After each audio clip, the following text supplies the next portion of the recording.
Un pur jus du coin, pas un gonze, monté de la plaine à Chaille. Il revient avec des fadaises rustiques qui grattent bien comme il faut. Le plus dauphinois des Gaulois vide sa poche dans le plus.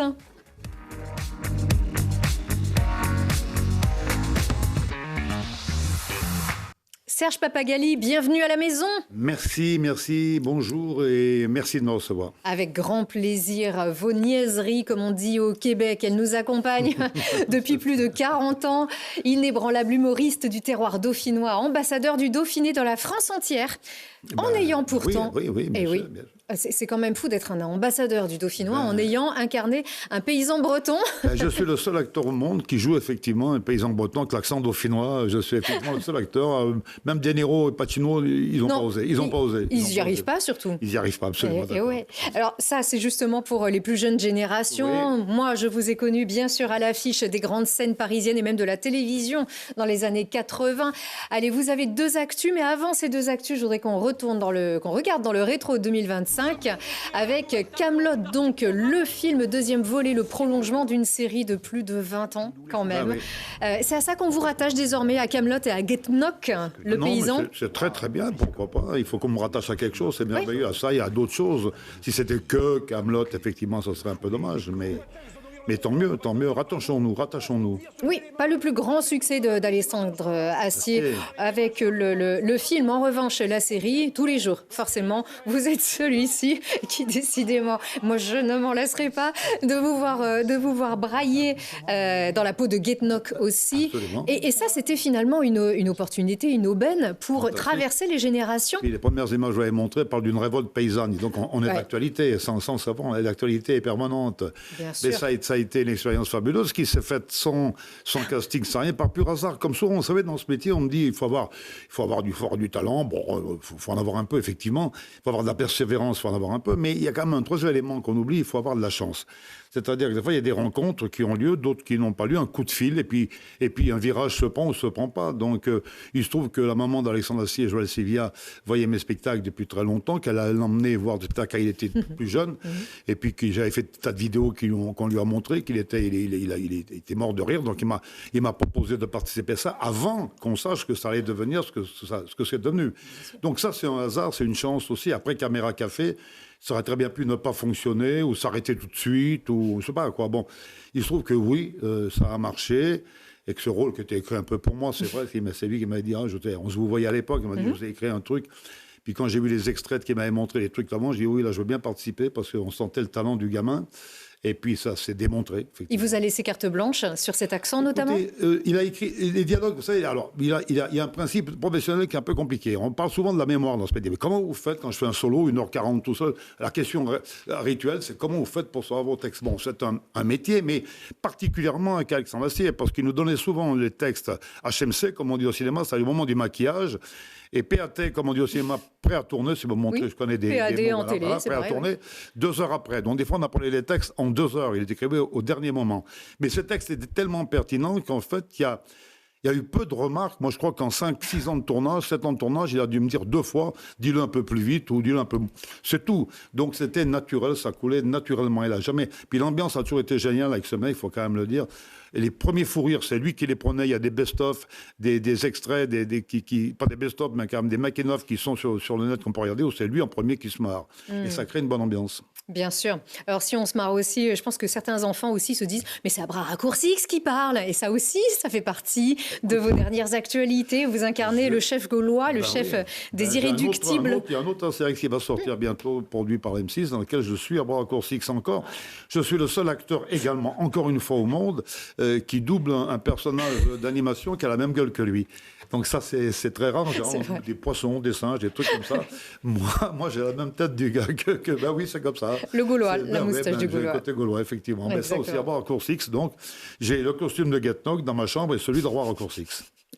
Mais vous êtes Serge Papagali, bien sûr, avec des actualités. Vous êtes vraiment le Dauphinois qui est le plus cher à tous les Grenoblois, bien sûr, quelles que soient les générations. Avec donc 2 actualités. La première, les contes du Dauphiné, histoires drôles et autres fadaises. Absolument. Alors, c'est pas un seul en scène, ou presque, hein, ce sont les Maudrus ensemble en scène. Alors, c'est 3 personnes, donc il y a, comme la photo le montre, il y a 4 personnes même, je suis désolé, parce qu'il y a ma chaîne Tequila également qui est présente. En bas à droite. Ma femme Christiane, Stéphane Chopek et moi-même. Alors, c'est la dernière fois, en tout cas, qu'on verra, je dois le dire. Alors, ils vont me dire, oh oui, mais si, parce que d'abord, sur les 30 ans de théâtre qu'il me reste à faire, si vous voulez, il faut que je passe à d'autres choses, etc. Qu'on verra Aimé Maudru, pour ceux qui ont aimé Aimé Maudru, et Désiré Maudru, qui est le neveu un peu simplet, mais philosophe quand même. Quand il sort des formes comme, je sais pas, Soleil en août, pâté en croûte, c'est quand même une forme de philosophie importante, si vous voulez, qu'il faut savoir enregistrer.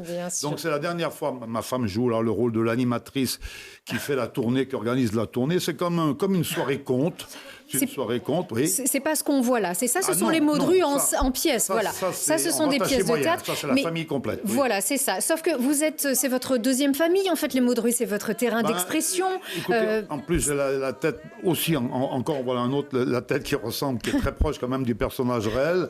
Donc je veux dire, mais il n'y a pas tous les personnages. Il n'y a pas le fils, il n'y a pas la Louise, il n'y a pas sa femme. Mais c'est cette famille-là qui va apparaître et qui raconte pour la première fois, qui parle aux gens. C'est ça. Là, il y avait un quatrième mur, le quatrième mur est détruit. C'est une soirée veillée. C'est pas une pièce. Non, voilà. Non, on ne peut pas dire. Enfin, c'est écrit comme une pièce, parce qu'il y a des dialogues, etc. Mais il y a des contes populaires du Dauphiné qui sont réellement des vrais contes, quelques-uns que j'ai mis, mais racontés par Aimé Maudru, pas par moi. C'est Aimé Maudru qui les raconte, c'est le personnage.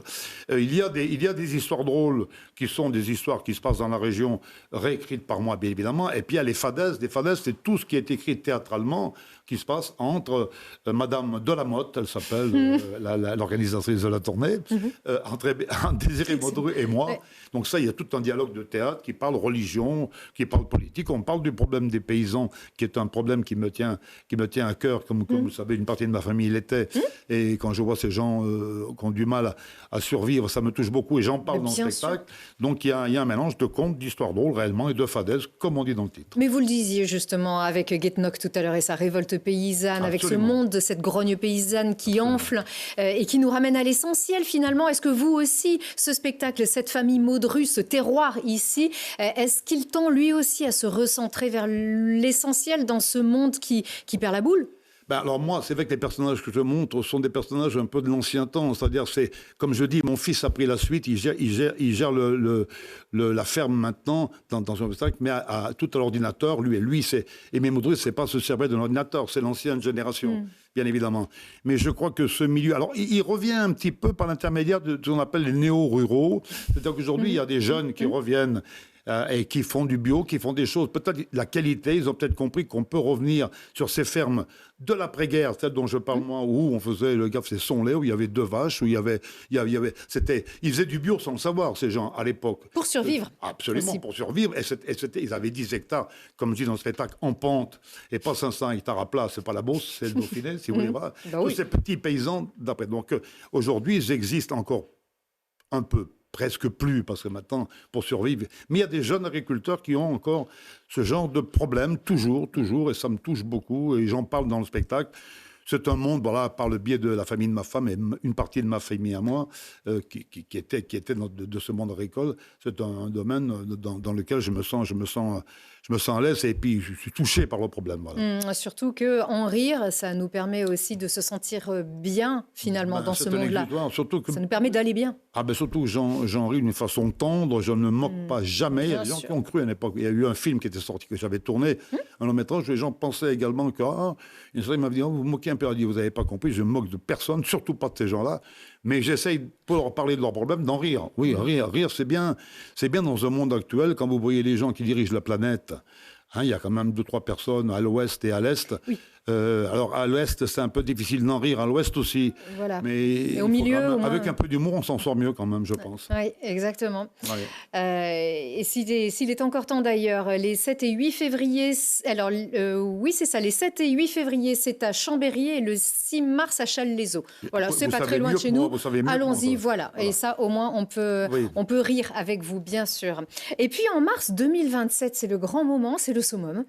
C'est une grande salle pour fêter votre grand âge, pardonnez-moi, 80 ans. Oui, c'est un grand âge, par ça. Un âge correct, oui. Bien sûr, qui nous prouve aussi cette affiche que vous avez été petit, mais pas complètement. Déjà une moustache blanche à 10 mois.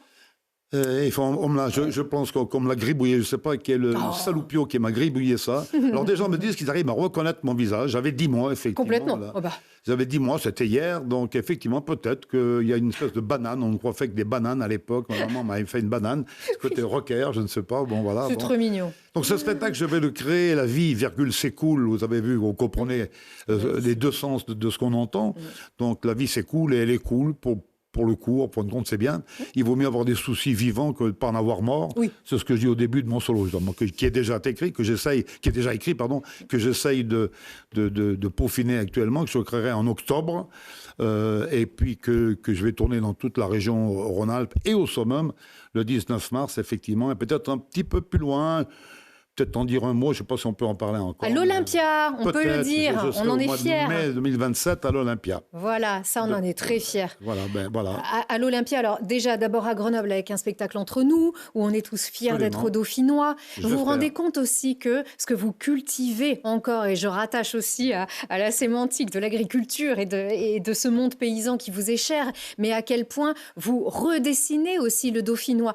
Le breton nous l'envie, l'alsacien aussi, le basque, le dauphinois est peut-être un peu moins réputé vu de la capitale. Voilà. Et vous le réaffirmez, et vous le rendez fier. Mais bien sûr, c'est ce que je leur dis, d'ailleurs, ce que je vais leur dire quand je serai là-bas. Attendez, il n'y a pas que le ch'ti et le Danny Boone que j'embrasse, que je connais bien, qui est adorable, et le provençal qu'on est. Oui, il y a aussi des accents intermédiaires. Donc, connaissant un petit peu l'accent dauphinois, dans ce solo, j'essaierai. Alors, dans le prochain, il y a un petit passage sur mon grand-père, toujours un petit clin d'œil sur mon grand-père, sur mes parents en général d'ailleurs. Bon, voilà. Et dans le prochain solo, j'ai Trump au téléphone. D'ailleurs, je précise, dans celui que je viens de jouer, j'ai Poutine. Dans le prochain, j'ai Trump, parce que j'ai un téléphone sur scène toujours à qui je peux appeler qui je veux. Dans le prochain solo, j'avertis déjà les gens qu'il y aura Trump et Dieu. Ça s'appelle même le bon Dieu. Donc on va régler pratiquement tous les problèmes qu'eux n'arrivent pas à régler, on va le régler. Moi, je vais le régler en 1h30. Quoi. Ça, on s'en doute. C'est mon principe. Mais le petit coup d'accent dauphinois, ça permet aussi de faire voir qu'il y a je revendique des origines italo-dauphinoises. Un petit peu d'italien, un petit peu de dauphinois, et hop, c'est parti. Et oui, comme les Isérois, comme les dauphinois. Un peu de chartreuse. Bien sûr, un peu de chartreuse, bien évidemment. Et c'est toujours ce trait d'union. Est-ce qui nous lie à ce Dauphiné depuis des décennies et que vous renforcez, bien sûr. Je suis né ici, puis je le revendique, il n'y a pas de problème. Oui. Tout à fait. Juste un petit comment on dit, regarde-moi ça. Non, c'est comme on dit chez nous. Regarde-moi ça. Regardons-y. Regardons-y. Regardons-y. L'Y, le fameux Y isérois. Bien sûr. Le Y, il est partout. Dis-moi-y, j'ai dit, dis-y. Et d'ailleurs, vous avez été petit malgré cette moustache déjà sur l'affiche, bien sûr. Et vous le prouvez aussi en étant le parrain de la série documentaire Quand j'étais petit, réalisée par Sophie Loridon. Et des enfants aussi, sur un projet intergénérationnel où des enfants et des anciens croisent leurs regards, leurs souvenirs. Ça vous a touché, cette histoire ? Beaucoup. Alors au début, j'y suis allé par amitié comme ça pour elle, parce qu'elle était très sympathique des premiers contacts. Et j'avoue que quand j'ai vu ce qu'elle en a fait, le film qu'elle a fait, qui est très professionnel, qui est plein de tendresse, d'humour, très réussi, j'avoue que ça mérite vraiment, effectivement, d'être vu. Au début, on ne sait pas trop. Il y a des choses, on me propose beaucoup de choses qui parfois sont un peu, disons-le, sans aucune, elles sont un peu amateurs ou comme ça. Bon. Là, c'est vraiment pas le cas. Et je trouve qu'elle a fait un travail plein de tendresse et d'humour, ce qui est pareil, sur le temps qui passe, sur tout ça. Et donc, comme ce sont les sujets qui me touchent, j'en parle beaucoup dans mes spectacles d'ailleurs, non, c'est un film qu'il faut aller voir. Laisser une trace aussi et le dire très simplement, sans être guidé. Vous vous laissez aller avec ses enfants, avec une série qu'on peut regarder. Les épisodes sont sur les plateformes, sur YouTube, on peut le dire aussi.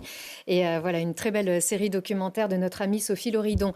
Eh bien, nous, on se retrouve sur scène, bien sûr, avant un prochain plateau, toujours aussi heureux, Serge. Avec les contes du Dauphiné dans toute la région, et puis après on reviendra peut-être très tard, mais pour l'instant c'est dans toute la région jusqu'à mi-mai. Eh bien on se tient au courant pour la prochaine fois ici. Merci. Merci avec toute notre tendresse. Merci Serge Pappagalli. Merci à vous.